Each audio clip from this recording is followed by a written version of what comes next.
Toma minha vida, prostrada em teu altar. Toma minha vida, venho te entregar. Toma minha vida, prostrada em teu altar. Toma minha vida, venho te entregar. Cada canção que eu cantar, cada palavra que eu disser, meus pensamentos e ações, meus sonhos, minhas intenções, sejam para te honrar, Senhor, e te adorar com todo amor. Rendo a ti meu coração, tudo o que sou. Rendo a ti meu coração, tudo o que sou. Vamos meditar hoje no capítulo 6 da Carta aos Romanos. Minha sugestão é que você leia antes para que entenda o contexto. No capítulo 6 da Carta aos Romanos, ensina sobre santificação, ou como crescemos em santidade, se tornando mais e mais semelhantes a Jesus Cristo, ou seja, como discípulo dele. Santificação é um processo para nos tornarmos mais puros em nosso comportamento, um processo que dura uma vida e que começa no momento em que uma pessoa reconhece Jesus como Senhor e Salvador e é regenerada ou nasce novamente após o batismo bíblico. Na carta de 1 Pedro, capítulo 1, versículo 15 a 16, afirma que: Mas, como é santo aquele que vos chamou, sede vós também santos em toda a vossa maneira de viver. Porquanto está escrito: Sede santos, porque eu sou santo. Muitos de nós querem isso. Queremos ser fortes diante do pecado e da tentação, santificadas da maneira em que vivemos em qualquer hora ou em qualquer lugar. Neste capítulo podemos notar algumas chaves para a vitória contra o pecado e a tentação. Um exemplo está no versículo 11 que diz: Considerai-vos como mortos para o pecado, mas vivos para Deus em Cristo Jesus nosso Senhor. Na verdade, se não queremos isso, se não desejamos crescer em santidade, pecar menos e amar mais a Cristo, então como vamos ser salvas? Porque a salvação requer uma mudança de vida, como está escrito em 2 Coríntios capítulo 5, versículo 17, que diz: Se alguém está em Cristo, nova criatura é. As coisas velhas já passaram, eis que tudo se fez novo. Isto porque, da mesma forma que Cristo foi ressuscitado dentre os mortos, pela glória e poder de Deus, os que com ele ressurgem obtêm nova vida, obtêm novo espírito e andam conforme ele andou, conforme o seu comportamento. Fazendo um resumo do capítulo 6, percebemos que, na primeira parte, do versículo 1 ao versículo 10, descreve algo. Descreve que os que morreram para o pecado vivem para Deus em Cristo Jesus. Na segunda parte, do versículo 11 ao 23, mostra uma condição, que não se pode reinar dois senhores sobre a nossa vida. Mais precisamente no versículo 16, diz que um senhor é do pecado para a morte e o outro é da obediência para a justiça. Não podemos servir aos dois, não podemos deixar de servir a um deles. Um é um senhor natural, porque vem da nossa própria natureza, que é o pecado ou a desobediência. Outro é senhor opcional, porque nos oferecemos como servo a ele, que é o próprio Jesus Cristo, o Filho de Deus. O primeiro nos faz colher tristezas e vergonhas e finalmente a morte. O segundo nos oferece um dom gratuito, um presente, que é a vida eterna com ele. Paulo ensina algumas coisas aqui na segunda metade do capítulo sobre santidade que precisamos saber e aplicar em nossa vida. Uma coisa é que santidade requer evangelismo. A Bíblia ensina que nascemos neste mundo escravo do pecado. O pecado é nosso Senhor. Essa foi a questão mais abordada em Romanos capítulo 5, a partir do versículo 12. O pecado entrou no mundo por meio de Adão e a morte alcançou a todos, porque todos pecaram. São pecadores por natureza. Nascemos escravos do pecado. Porém, Paulo lembra a cada cristão que, pelo poder do Evangelho, pela obra evangelística da pregação, do alcance e do ensino do Evangelho, os cristãos foram libertos de sua escravidão do pecado. Veja no verso 17 e 18 que diz: Mas graças a Deus que, tendo sido servos do pecado, obedeceste de coração a forma de doutrina a que fostes entregue. E uma vez libertado do pecado, fostes feitos servos da justiça.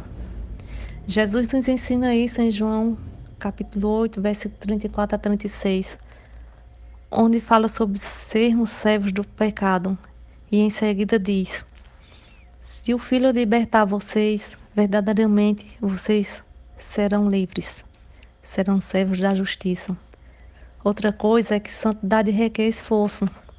Veja o versículo 19 que diz: Falo como homem, pela fraqueza da vossa carne, pois que assim como apresentaste os vossos membros para servir à imundícia, e a maldade para a maldade, assim apresentai agora os vossos membros para servir à justiça, para a santificação. Servir aqui tem uma finalidade, um propósito, que é santificação. Membros aqui se refere a parte do corpo. Antes de nos tornarmos cristãos, oferecíamos as partes do corpo, ou seja, as mãos, pés, a boca, os olhos e até mesmo a mente ao pecado. E como isso acontecia? Dessa forma, com as mãos pegou-se em coisas impróprias, com os pés visitou-se lugares que não deveria ter visitado. Com a língua falou-se coisas que não deveria. Com a mente pensou-se coisas que não deveria ter pensado, e assim sucessivamente. Os membros, ou as partes do corpo, serviram como escravo da imundícia e da maldade, que leva a mais maldade. Isso foi antes de Cristo. Essa era a vida em Adão, antes de servir à justiça. Agora, em outras palavras, Paulo diz que tempo e energia eram usados com empenho para o pecado. Agora deve-se usar tempo e energia para Deus com o mesmo empenho. Os cristãos servem a justiça para Cristo, aquele que santifica, ou seja, o autor da santificação. E a terceira e última coisa é que santidade resulta em vida eterna. Veja o versículo 23.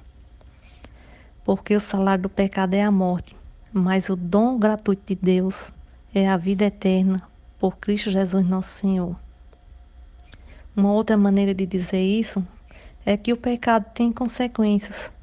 O resultado final da escravidão do pecado é a morte, por todos os lados, seja ela física e espiritual.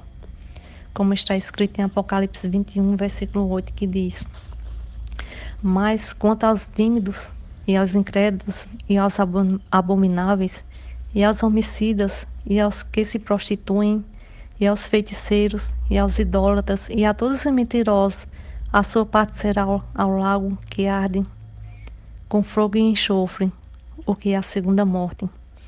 A santidade também tem consequências, e o resultado final da santidade está na última parte do versículo 23, que é a vida eterna. Apocalipse 21, 7 diz: Quem vencer herdará todas as coisas, e eu serei seu Deus, e ele será meu filho. Em suma, a vida cristã é uma vida de atividades, de crescimento em Jesus, de crescimento em pureza e santidade. Tudo começa com o evangelismo, as boas novas de Cristo, que liberta da escravidão do pecado e chama para viver no inteiro agrado a Deus. Que o nosso Senhor Jesus, nos ajude na caminhada, uma vida eterna com Ele, e nos ajude a tomar decisões que nos levem à santificação e a sermos verdadeiramente servos do Senhor. Que Deus abençoe a todos nós. Obrigado, Pai, pela nossa vida, pela nossa salvação.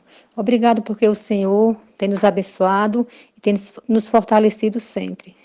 Eu venho nesse momento, Pai, te pedir que o Senhor nos capacite para que nós possamos andar sempre em novidade de vida, que nós possamos morrer para o mundo, viver para o Senhor, que nós possamos, Pai amado, deixar o velho homem, meu Deus amado, deixar a nossa natureza terrena e viver uma vida santa diante do Senhor.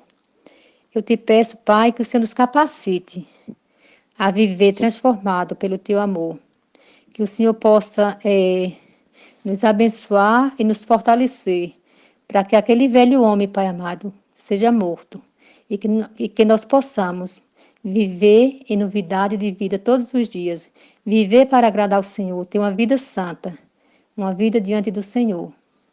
E que o Senhor possa nos abençoar e nos transformar todos os dias.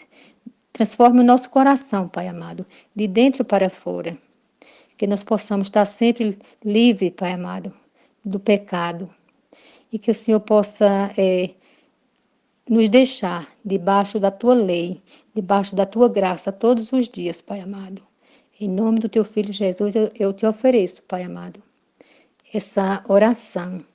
E que o Senhor possa nos libertar de todo pecado. E que nós possamos, diante do Senhor, ter uma vida santa, uma vida com esperança. E todos os dias nós possamos ser renovados pelo Teu amor, pela Tua paz.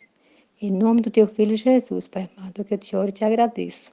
Para todos sempre. Amém.